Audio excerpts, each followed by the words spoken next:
Well, hi, I'm Chris Vermeulen, former Grand Prix racer, and I'm here with some special guests, Sanna Agius, Moto2 rider, Jacob Rolston, Moto3, and Mike Webb, been in the MotoGP paddock for a long time, race director, crew chief in the past, and we're here having a chat about motorbikes and riding them safely. So thanks for coming, guys. I'm going to start with the question, the statement, what does the message use protection, let's get it on, what does it mean to you guys?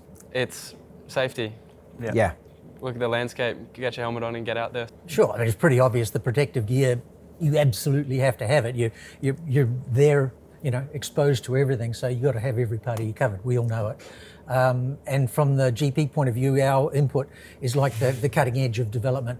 Loads of data from when these guys, go down the road, and you get real data from the guys who make the protective gear, and that helps them make it better. So what ends up available to buy for the public is, the level's getting much, much higher. And the level in GP now, just with helmets, airbags, everything, is still high, much higher than what's on the road. Well, 100%, and I can relate that over, a 20-year career, how it progressed even in that time, and like you say, airbags and things. We've got a great thing with the Victorian government, with the TAC. It's motocap.com. It's a website. I don't know if you guys know about it, traveling so much, but it gives you the rating of all the protective gear. So in my opinion, it's a very important thing for people to go on and check the quality, because you wouldn't go out in anything substandard, right? 100%. I think choosing the correct gears is so pivotal, and it's nice to see that, unfortunately, it's true, things do happen on the track for us, so it's nice to see that their respective companies learn from that, and that filters down into their production market. So, no, it's nice to see, and for sure you need to choose the right things. Well, one of the most important parts of the safety gear is the helmet, obviously. Jacob, when you're out there racing, you're not using anything except a full face helmet, a full visor, is that right? Yeah, absolutely. I think and the same on the road, sorry? Yeah, of course. If you're using the top helmets here, then there's no other reason to not wear it on the road. And just as the same thing can happen with hitting ahead, and also the visors. It's good to have a very high-graded helmet that has the good option for a visor, because a little bit of rock or something that's on the road that gets flicked up, that can protect your eyesight incredibly. We'll talk about riding motorcycles on the road, weather conditions change.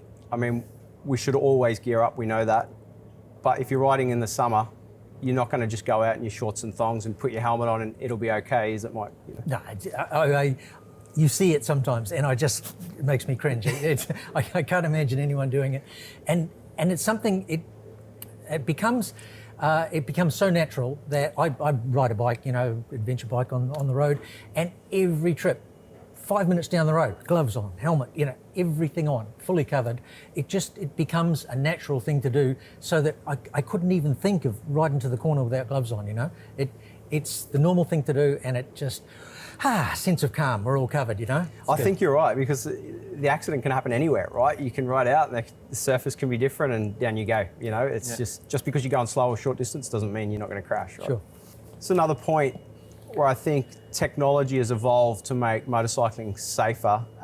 ABS brakes on motorcycles. You guys race out here without ABS, but would you ever go out on your motorcycle on the road without ABS? I think ABS is such a good tool for the public. Everything on the road happens a little bit more unpredictable than out on the track. Something jumps out in front of you, someone runs a red light, you just need to jump on the brakes, and the safety of keeping control of your motorcycle. So it's 100% a positive tool.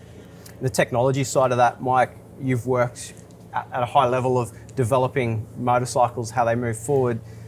A rider couldn't react near as quick as the ABS, the computer of the motorcycle, is that correct? Sure, and that's something from all the data, well, you guys all know, that we learn more and more. When I was a crew chief a million years ago, and the reaction times of what the electronics can do compared to what a human can do is now way better. The road condition is you don't know what's around the next corner, and you can't be reacting to that fast enough all the time.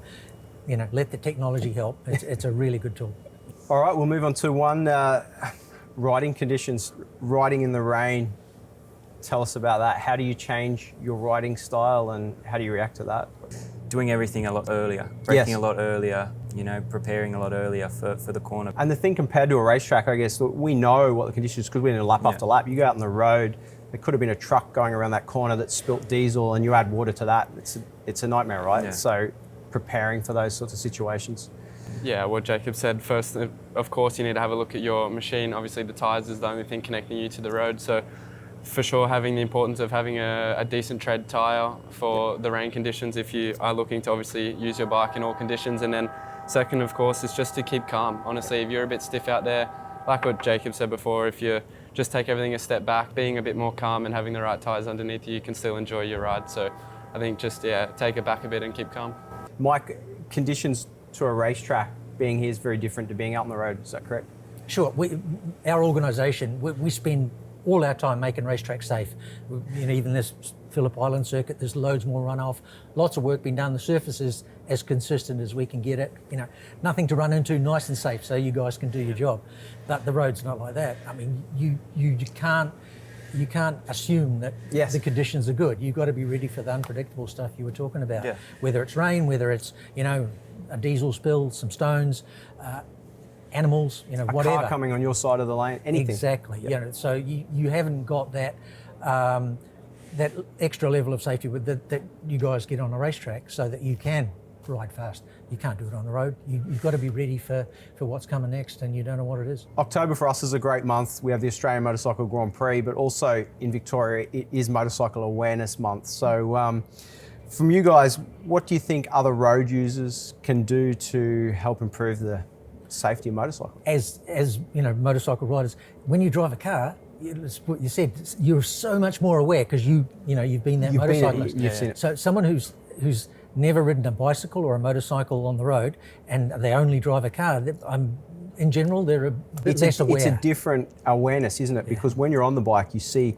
you're looking out for a lot more things that could potentially happen. Absolutely. So It's a fantastic sport and a fantastic lifestyle that we can ride these bikes on the road and we should enjoy them, but there has to be awareness from everybody. Guys, it is great. We've all ridden motorcycles. We've all ridden them very fast at different times, worked on fast motorcycles.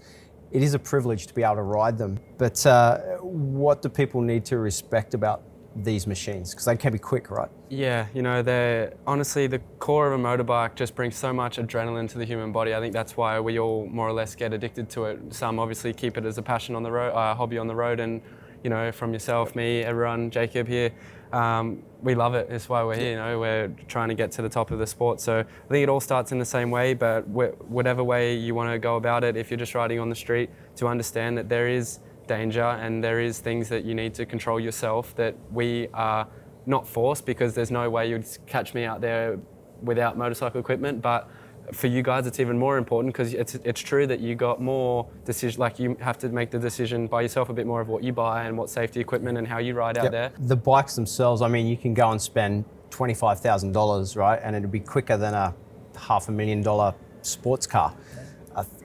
You can go and buy any of the manufacturers now do well over 300 kilometers an hour on a racetrack. So there is a lot of potential there, but you have to be aware to how you use that potential. Am I right, Mike? Oh, for sure. And it comes with experience and some maturity too, the understanding of, like you said, what the machine's capable of doing. Okay, an important thing about motorcycling we know is the equipment. We've spoken about the equipment in past, guys, but it being prepared to go for your ride. So how important is that for a motorcyclist to understand and make sure their motorcycle is prepared and ready to ride? How much better is it to ride? And when the bike's set up right and does everything it should, it's so much nicer to ride instead of having things that are worn out or not working properly or whatever.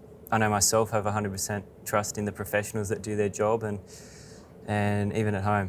I do have more trust to give my road bike to a mechanic and let them worry about it as well, because it's something that, even a small bolt or something, it is a big deal. And of course, to like a regular service, our bikes get stripped down after every session. So even a monthly check or even more, I think is super important. All right, guys, I want to talk about riding with friends. We love motorcycles. We love going out and enjoying the sport, the lifestyle of riding bikes on the road. And riding with your mates, there's nothing better, going for a ride and enjoying it. But I think it's an important thing that we should discuss different levels of riders, and there shouldn't be pressure. You shouldn't feel pressured. You shouldn't pressure someone else to do things that are outside of their ability or control. Am I right? I think when it comes out on your casual group ride, everyone buys a motorcycle if they want to go out with their mates. Yep. So it becomes the passion. It's just a passion at the end of the day. But I think there is a fine line of where your limit is, and I think it needs to be respected. You know, things can go wrong quite fast out there.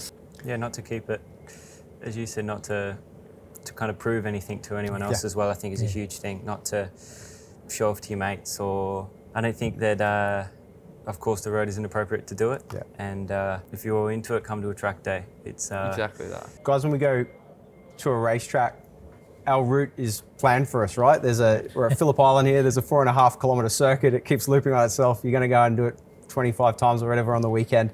You go out and when you go out on your road ride too, it's very important to plan your ride. Yeah, it's we've got a nice map of the track. So yeah, I think the same thing applies on the road. Even if you're local going down to the shops, it's maybe a little bit easier. Yep. Once you know you've done it a million times, but to still check maybe roads are shut, or there's